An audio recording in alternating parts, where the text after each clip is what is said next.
நபி ஸல்லல்லாஹு அலைஹி வஸல்லம் அழகான ஒரு துஆ செஞ்சாங்க. உங்களுக்கு எந்த மனிதரை கண்டு பயமோ எந்த பொருளை கண்டு பயமோ வந்தால் இந்த துஆ ஓதினா போதும். நபி ஸல்லல்லாஹு துஆ செஞ்சாங்க, அல்லாஹும்ம க்ஃபினாஹு பிமா ஷிஅத வ கைஃப ஷிஅத.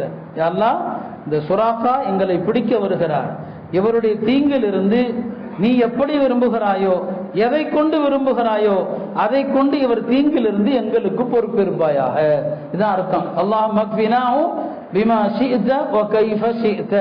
யா அல்லாஹ், இவருடைய தீங்கிலிருந்து நீ எதை கொண்டு எப்படி பாதுகாக்க நினைக்கிறாயோ அப்படி பாதுகாத்து விடுன்னு துஆ செய்றாங்க. நீங்க ஒரு பெரிய அதிகாரியை பார்க்கணும்.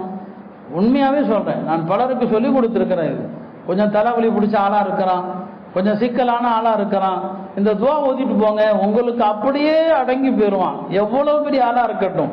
நான் அந்த சம்பவங்களை எல்லாம் பயான்ல சொல்ல முடியாது. அந்த மாதிரி ஒரு துஆ இது. அல்லாஹும்ம க்ஃபினாஹு பிமா ஷிஅத வ கைஃப ஷிஅத. இந்த துஆவை அல்லாஹ்வுடைய தூதர் ஓதுனாங்க.